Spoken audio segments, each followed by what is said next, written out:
नमस्कार, आप देख रहे हैं 9 भारत समाचार। नमस्कार, आप देख रहे हैं नवभारत समाचार। मैं हूं नेहा राठी। आइए देखते हैं आज की बड़ी खबर।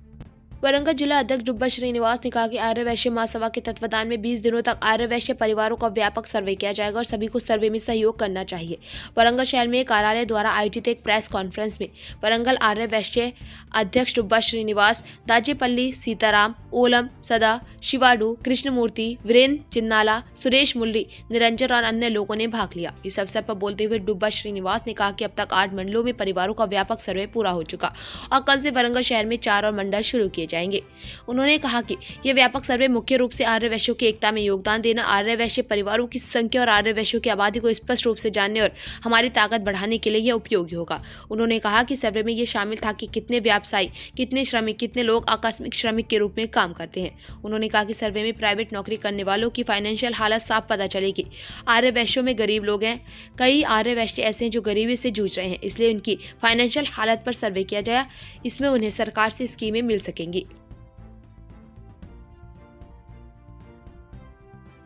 అనేది స్పష్టత లేకుండా ఉన్న పరిస్థితి ఉంది. దాన్ని దృష్టిలో పెట్టుకున్నప్పుడు ఆర్యవైశ్య మహాసభ ఆధ్వర్యంలో 14 మండలాలు జిల్లాలో ఉంటాయి.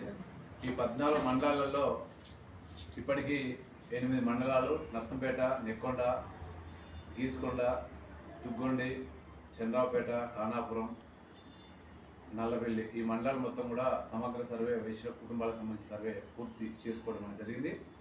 అదేవిధంగా పర్వతగిరి, వద్దనపేట, రాయపర్తి, సంగం వాటితో పాటు వరంగల్ సిటీలో 2 మండలాలు, వీటిని కూడా సమగ్ర సర్వే ఆర్యవైశ్యుడి ప్రారంభం నిన్నటి నుంచి చేయడం జరిగింది. సుమారు ఈ 20 రోజుల పాటు సమగ్ర సర్వేకి డివిజన్ల వారీగా ఆర్యవైశ్య కార్యకర్తలు కేటాయించి సమగ్ర సర్వేను కూడా పూర్తి చేసే ప్రయత్నం చేస్తాం. ఎందుకు అని చెప్పంటే ఆర్యవైశ్యులు అన్నింటిలో ఆర్యవైశ్య పాత్ర ఉంటుంది, సేవా కార్యక్రమంలో ఆర్యవైశ్య పాత్ర ఉంటుంది, దాన గుణం ఆర్యవైశ్యులకు ఉంటుంది, ఆర్యవైశ్యుల బ్లడ్లోనే సేవ అనేది ఉంటుంది. అట్లాంటి ఉండబడే ఆర్యవైశ్యుల్ని రాజకీయంగా కానీ ఆర్థికంగా కానీ అణగదొక్కే పరిస్థితి ఈరోజు ఉంది. దీన్ని సర్వే చేసి రేపు ఆర్యవైశ్యుల ఐక్యత చాటేందుకు అవకాశం ఉంటుంది. దాంతోపాటు ఆర్యవైశ్య సత్తా చూపేందుకు కూడా ఉంటుందని చెప్పిన లక్ష్యంతో ఈ సమగ్ర సర్వే చేస్తా ఉన్నాం. దాంతోపాటు ఆర్థిక స్థితిగతులు కూడా ఇందులో స్పష్టంగా అర్థమవుతాయి. రాజకీయంగా కానీ ఆర్థిక స్థితిగతులు కానీ ఇప్పటికీ ఆర్యవైశ్యుల్లో చాలామంది పేదరికంలో ఉన్న వాళ్ళు ఉన్నారు. వాళ్ళంతా కూడా ఇప్పటిదాకా బయటికి రాలేదు. ఈ మధ్యకాలంలో చూస్తూ ఉంటే సర్వే చేస్తుంటే కూడా కొన్ని కొత్త రిపోర్ట్స్ కూడా వస్తూ ఉన్నాయి. అంటే ఇండియన్ నిరుపేదలు ఆర్యవైశ్యులు ఉన్నారు, చదివించుకునే పరిస్థితులు ఆర్యవైశ్యులు ఉన్నారు, ఇప్పటికీ చాలామంది కూలి పని చేసుకొని బతికే వాళ్ళు ఆర్యవైశ్యులు ఉన్నారు.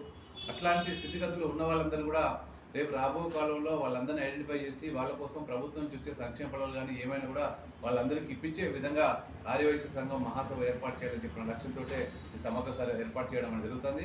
అన్ని రాజకీయ పార్టీలు వాడుకుంటూ ఉన్నాయి, కానీ ఆర్యవైశ్యులకి లాభం చేకూర్చింది ఏమీ లేదు. కనుక ఈ ఆర్యవైశ్యులు అంతా ఐక్యత కనుక ఉండేదంటే రేపు రాబో కాలంలో అన్ని రాజకీయ పార్టీలు కూడా తప్పకుండా ఆర్యవైశ్యుల ప్రాధాన్యత గుర్తించి రేపు రాబో కాలంలో వీళ్ళందరూ కూడా సహాయ సహకారాలు అందించే విధంగా ఉండాలని చెప్పిన లక్ష్యంతో ఈరోజు ఈ సమగ్ర సర్వే నిర్వహించడం అనేది జరుగుతుంది.